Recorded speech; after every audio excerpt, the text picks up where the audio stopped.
Hi, No Priors listeners. Time for a host-only episode. This week, Elad and I are going to talk about what's going on at OpenAI, of course, video, Q-Star, what might be next in research, and some predictions. Okay, Elad, we have to start with the saga from this past week. What is your take on the outcome and the second-order effects? From a second-order effect perspective, this seems like overall positive news for everybody involved. So it looks like on the OpenAI side, they're back to being in a really positive, stable situation. I think they still have like the leading model in GPT-4.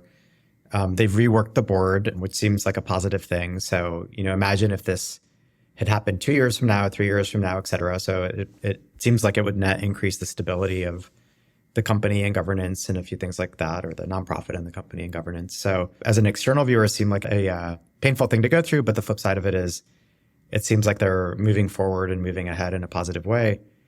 And then in parallel, I think it may have ramifications to other areas that we can talk about if useful. Like, what are the second order aspects of this? But it'd be great to hear what you think.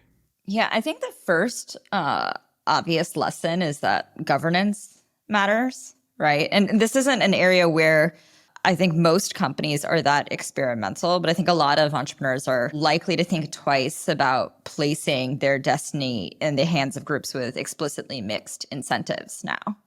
I'd say generally nonprofit governance is not every organization, but as a class known to be kind of abysmal, right? Because performance is hard to measure objectively. And so it often ends up more about politics and specific relationships and status games than outcomes. The clarity around how much, any board matters was kind of a wake-up call for people. The second lesson that a lot of people will take away, or I think should, from this whole saga is that money matters, right? The factors of production are labor and capital, and compute is the AI-specific form of capital. Microsoft holds the compute here, and that clearly matters. This is amazingly well managed and supported by Satya and Kevin.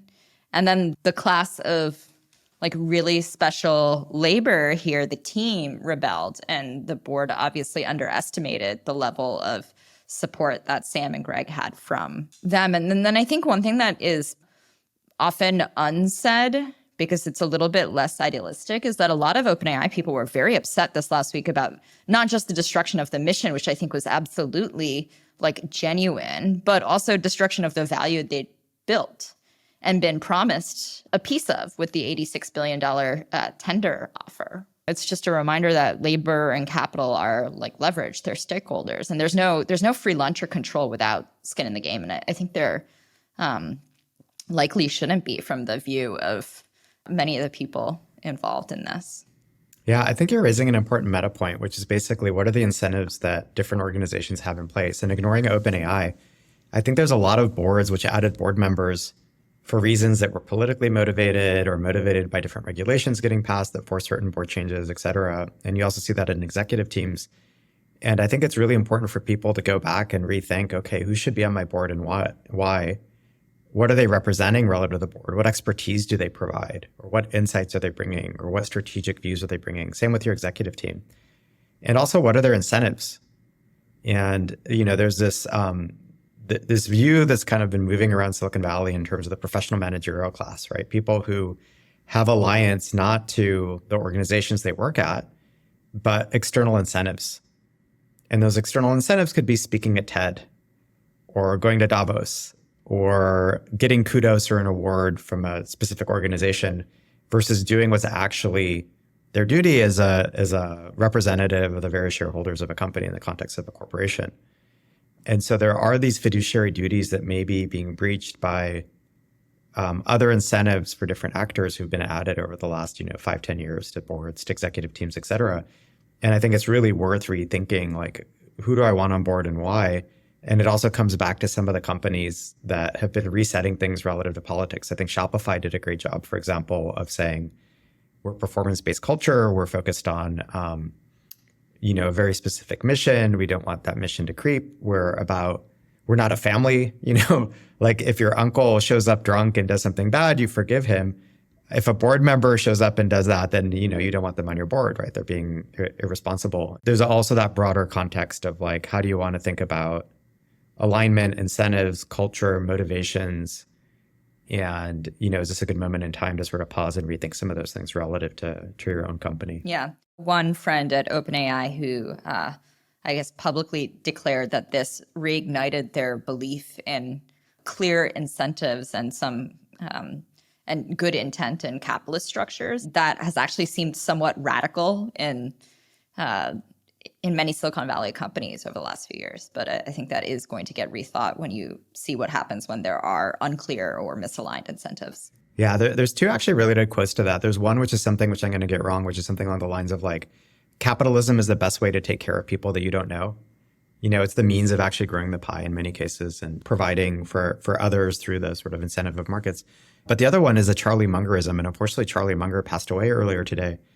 And obviously, he was sort of a giant of industry. And he had this great saying, which was, anytime I think I understand the importance of incentives, I realize that I'm underestimating the importance of incentives. If we just think about what the other second order, like more commercial effects are, I do think that there is an interest in owning models more, in open source models, and in at least understanding like reliance on a single vendor.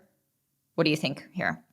Yeah, I think there's a couple people who have built solutions during the last week that, for example, BrainTrust now has a AI proxy where you can use the OpenAI SDK to effectively query multiple different models, including Mistral and Llama through Perplexity, as well as a variety of other things, GPT-4, GPT 3.5, I think potentially Anthropic. And so it just allows you to be able to both load balance your queries or prompts, but also interchange models more easily so you can actually look at performance across them. I think Chima similarly has done something over the last week that they've released that helps with some of the proxying and other things. And so I think there's solutions like that have started to be accelerated in a market that would have happened inevitably, right? I think the journey that I see people often take is they'll prototype on GPT-4, they'll look at how good it is, and then they'll either keep it on GPT-4, particularly if they need like advanced channel logic or other things, or if they need very high throughput and performance and low cost, then sometimes they'll either switch to GPT 3.5 or they'll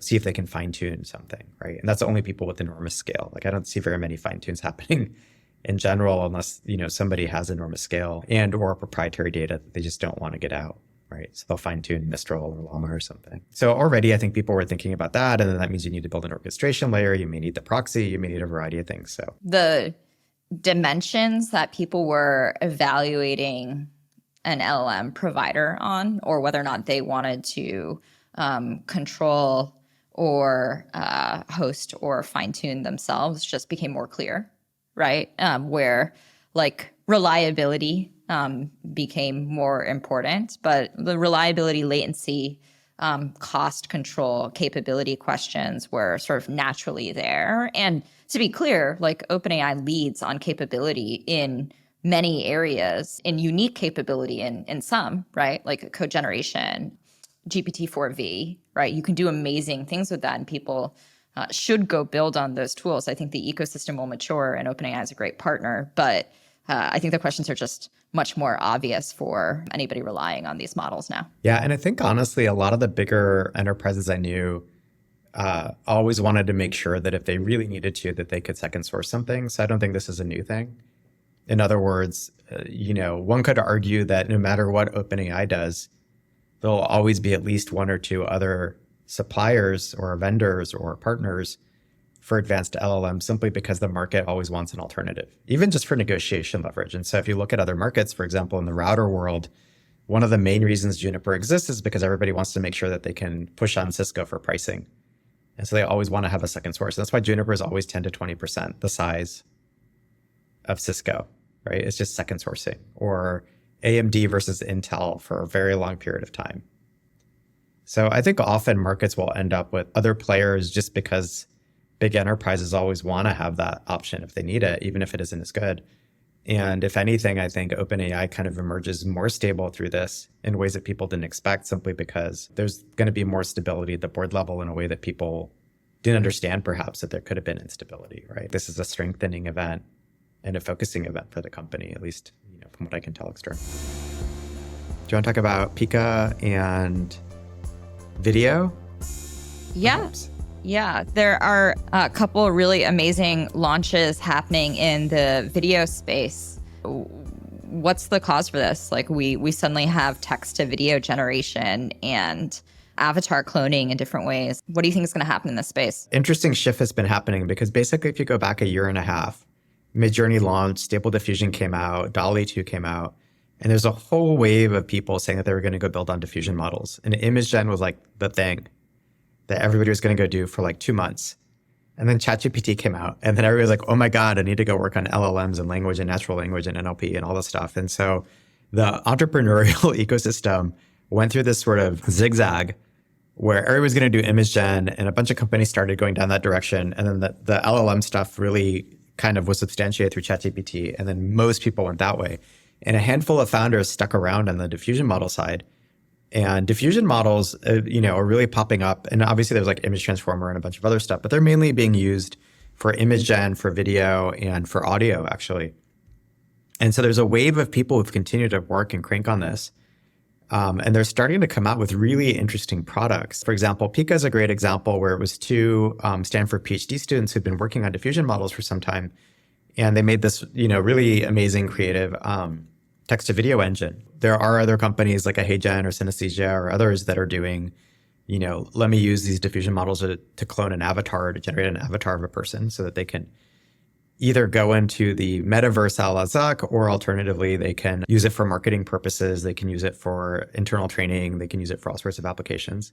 And then there's some really cool like audio-based things coming out too, which I think are starting off more sort of tools to create music or to simulate voice in the context of a soundtrack, or you like make EDM and you want to add voice to it, right?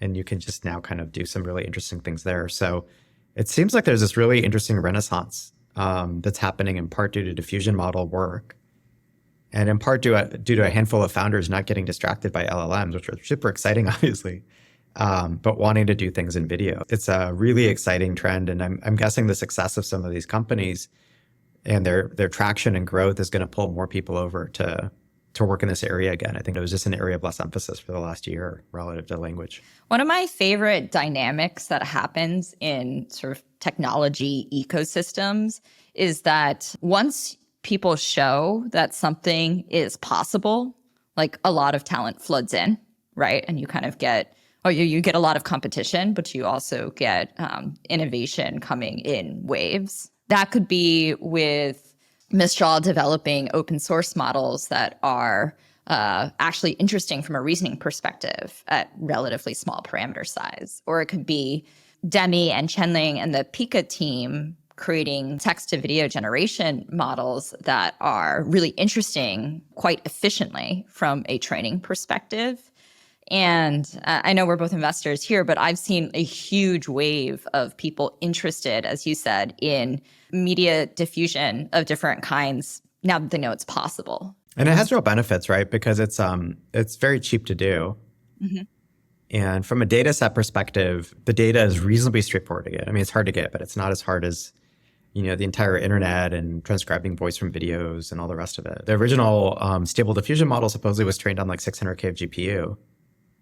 And these models cost in the millions to train, not tens of millions, at least initially, right? And so that's another big difference relative to the really big foundation models and language models and all the rest, right? And so you can actually imagine that in the language world, you're going to have a lot more platforms that people build on. In the diffusion model world, image, video, et cetera, you're going to have more people kind of grow their own, right? And people should still potentially try things on Stable Diffusion first just to test it out. It's back to the, no GPU before product market fit, but they can still train their own model in a very economic way relative to like the amount of money a startup would raise.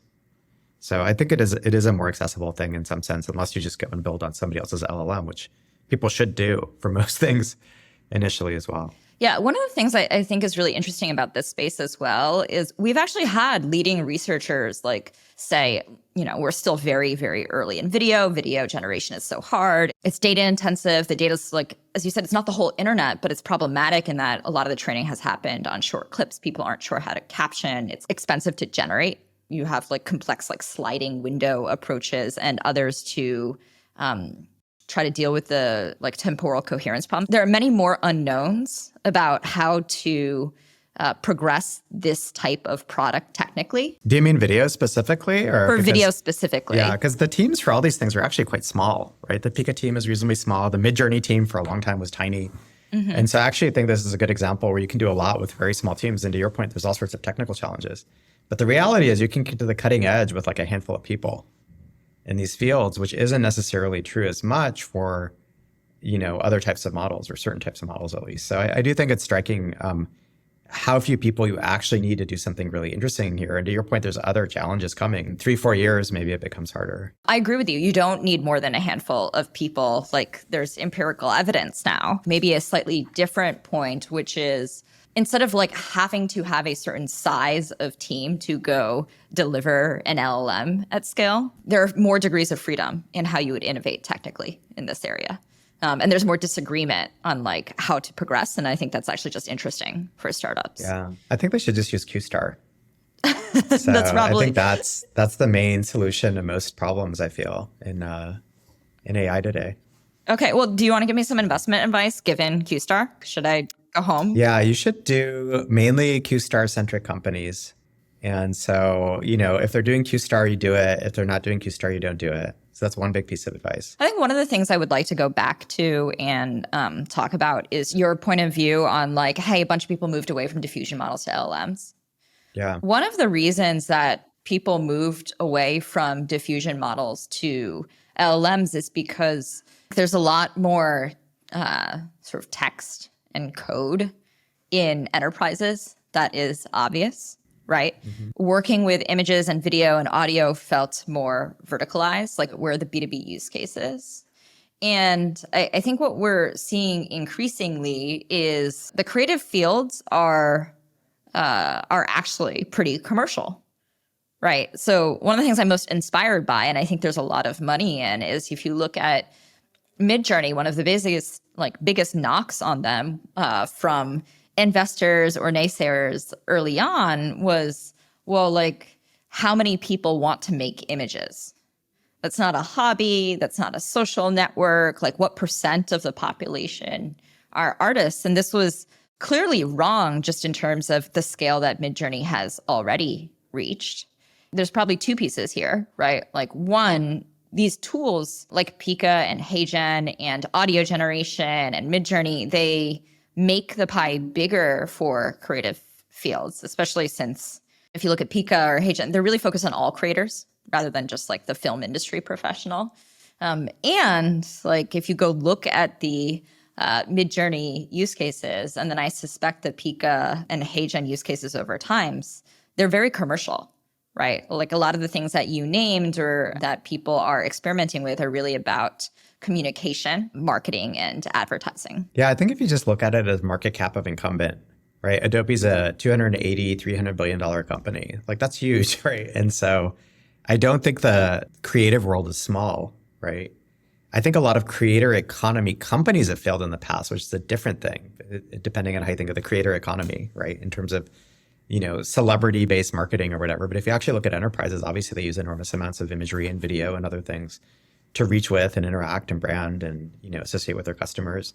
And you look internally, you need to create imagery for slides or for other things and communication. And, and so to some extent, you're kind of looking at different proxies and you say, okay, well, what are some of the proxies on the text-based side? And you can say, well, you add up Microsoft and, a few other companies like that. And you're kind of getting a rough proxy for some form of text.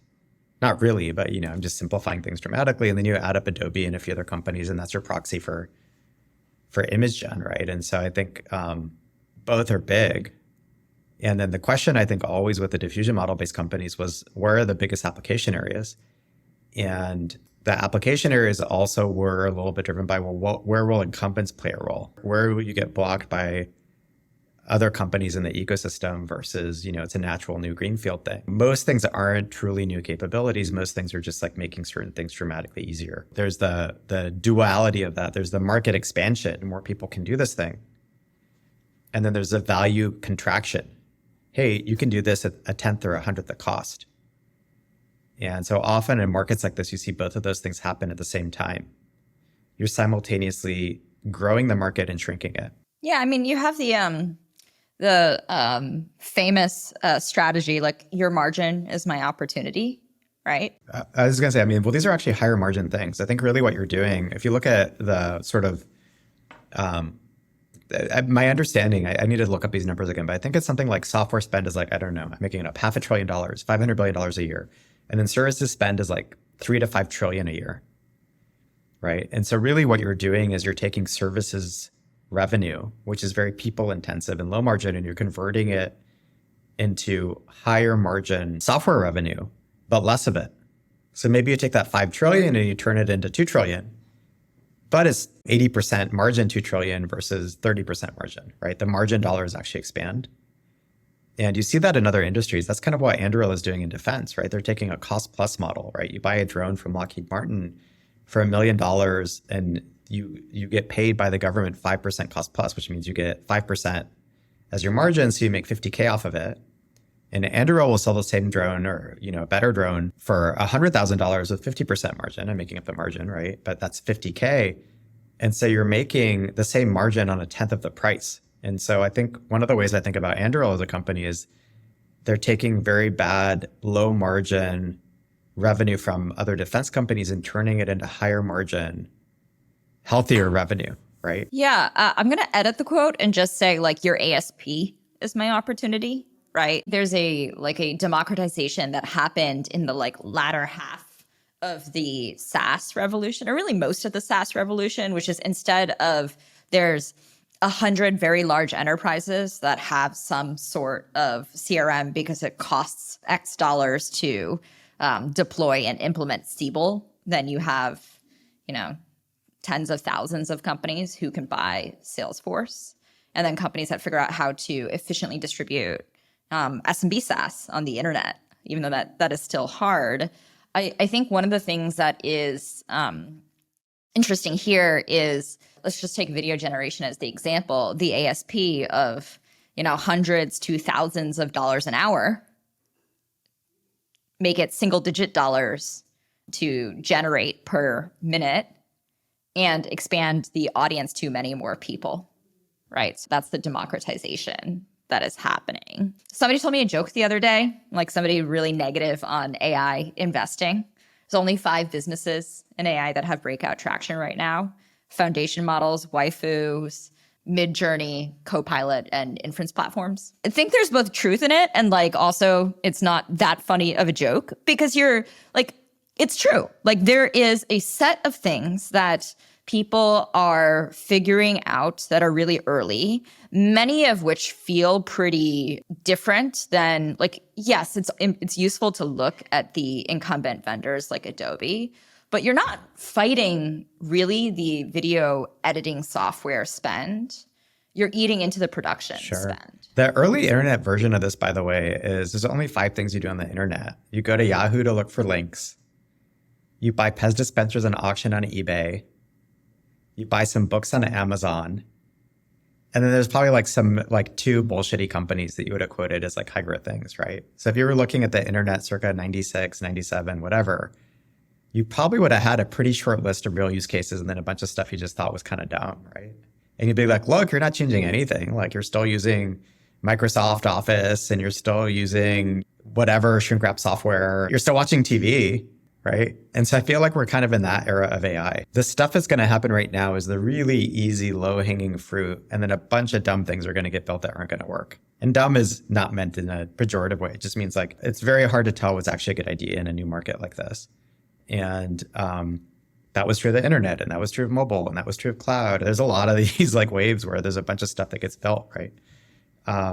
So I think it's the same thing, right? It's a very positive sign. This has been such massive traction in such a short period of time for so many companies, if you think about it. It's actually kind of amazing. So I'd actually take the other side of that, but I totally get the point. Yeah, well, with the AI-focused fund, I agree with you. Are you going to change the name of your fund? You should call it Conviction Star or something. Conviction Star? Yeah. But spelled with a Q, like conviction. Yeah, Conviction Star. Okay, LPs, you heard it here first. Conviction Star. It's very exciting. Yeah. I should send you a t-shirt. Thank you. Please do. That'll actually be the swag for No Priors Season 1. If you're a guest, you're going to get the No Priors tequila and then a Conviction Star t-shirt. Yeah, that's very good. I'm very excited about the tequila. Anybody with a podcast has to have a tequila. We could actually call the tequila Conviction Star with a Q. Okay. That'd be pretty amazing. I'm serious. Okay. It could be like a Q-shaped bottle. You know how they have like the really cool bottles for different things? Elad Gill, guys, our No Priors Brand branding. marketer. Yeah. I think I'm moving to LA and starting the brand. If you haven't yet been a guest, please write into the show. And, for the low, low price of 1 GPU, we'll ship you a bottle. Yeah, we're looking for a brand marketer to join the team too. Or not, So actually. if you work for Mr. Beast, just call me. Elad's going to do it. Okay, Elad, thank you for joining me on No Priors. Thank you for joining me. And I look forward to getting my Conviction Star t-shirt and tequila. Exciting. Find us on Twitter at No Priors Pod. Subscribe to our YouTube channel if you want to see our faces. Follow the show on Apple Podcasts, Spotify, or wherever you listen. That way you get a new episode every week. And sign up for emails or find transcripts for every episode at no-priors.com.